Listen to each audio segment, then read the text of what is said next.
I want to ask you about the legal status of cryptocurrency in India. Right. So in March 2020, the Supreme Court lifted the ban of the sorts from cryptocurrency. And even that ban was quite unique in the first place, right? Which was put in place by RBI. So why don't you walk us through the judgment once and what can we make of the current legal situation around cryptocurrency? Sure, happy to do that. So, in fact, if you like, I can take you a little back in time as well, even before the judgment, before the matter kind of came into, into being in the court. But before that, let me just quickly answer what is the current status. So the status is exactly what it was before this ban of sorts, which is that there is. There is no law essentially which talks about the legality of a regulation of cryptocurrency. So what that means is that you can very well legally trade in cryptocurrencies. You can hold them. You can do what you want. There are of course various other concerns that remain, which are not necessarily all stemming necessarily from the law, but there are concerns. So I'll come to that. But just talking quickly about the judgment itself. What the court actually has held is that it has basically said that the action of the RBI in banning cryptocurrency, or rather banning, to be precise, banning access to banking for cryptocurrency businesses was a disproportionate measure. And what I mean by that is that your law always needs to be proportionate to the risk that it is, or the concerns that it is trying to address, the problem that it is trying to address. Now, here, the RBI was unable to establish the risk, the concern, the harm caused by cryptocurrencies, and it wasn't able to establish that the action taken by it was proportionate to that risk. All right. So now, what were the risks really? If you look at it broadly, there was the risk of loss of monetary control. There was the risk of tax evasion and avoidance by people who choose to transact in cryptocurrencies. There was a risk of money laundering and terrorist financing, etc., etc. And our argument in the court, which also held water, was that really there are, these kind of concerns remain true with all kinds of financial instruments, right, including with cash or with digital money, or with other kinds of financial assets. And there are various ways and through various regulations that the RBI and other regulators control or address these concerns with respect to those financial instruments. So the concerns remain, they're not new. Of course, they may be amplified in certain cases when it comes to cryptocurrencies, or they may be slightly different, or they may be new. But the means to address these concerns have also existed, what was warranted here was a clear analysis of what that risk is, and a clear analysis of how we could have adopted alternative, less intrusive measures, stopping short of a ban, to address these concerns. That did not happen, and so that's really what the court has held. What it has not held, however, is that it has not said that the RBI does not have the power to regulate cryptocurrencies, which was also a key argument. So very well, the RBI or the government could come back and try and legislate around this judgment. It could now choose to collect and present evidence of harm, and it could come up with something which is slightly more proportionate to that harm.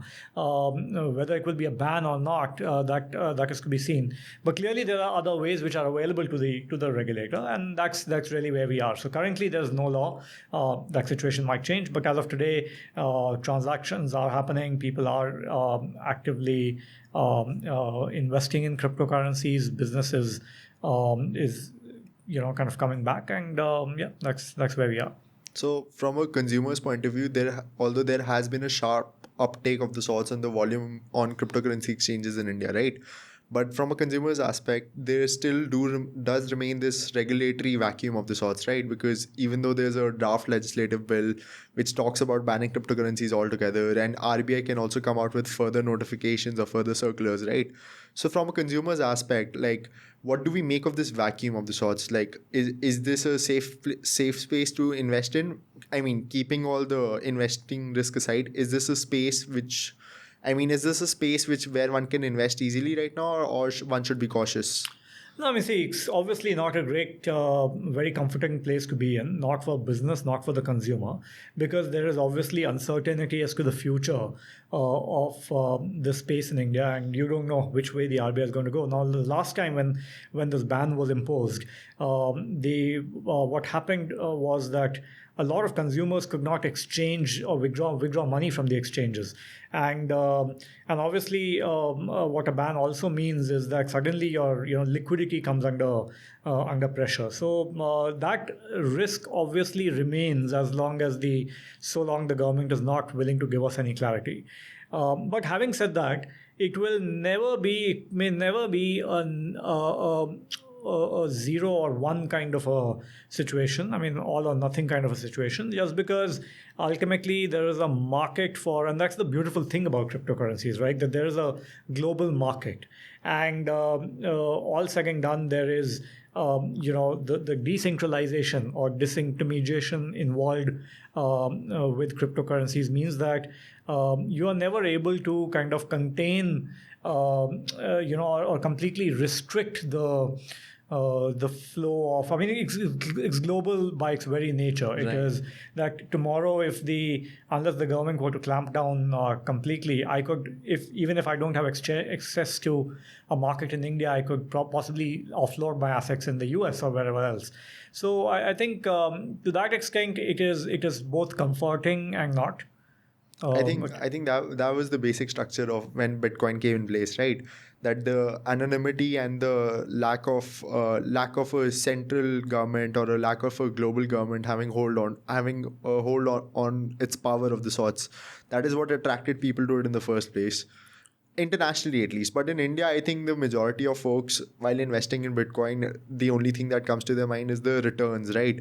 Is the crazy 1000% return. No, I mean, honestly, I would say that that's true everywhere else. And in fact, while the speculation around cryptocurrencies in terms of the pricing, right? Speculation for investment purposes is obviously part of the concern, but it is part of the reason as well for which the technology behind all of this has suddenly kind of the adoption of the technology got escalated or accelerated also because of the kind of the secondary speculative market around it, right? Because when there is when there's a clear monetary incentive to innovate, innovation does take place. So I think yes. But to your point, just my thoughts on it. I think globally that's the case. I mean, people are ultimately investing in cryptocurrencies for the large part because of people. The typical kind of average user looks at it as a speculative investment, and in fact, there are enough more stories about grandmoms in Korea, investing in Bitcoin, and that's a clear sign of when things are becoming too hot, right? Now, obviously, since then prices have corrected globally and significantly so.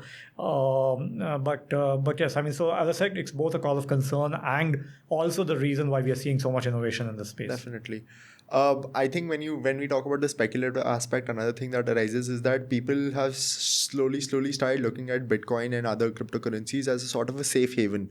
Like how people used to think about gold once upon a time, people have started slowly adapting to Bitcoin as that measure, right? That if there's global volatility, if there's like an uncertainty about the future economy, people might start investing in Bitcoin of the sorts instead of relying on central banks and for example, it's the USD or the INR, etc.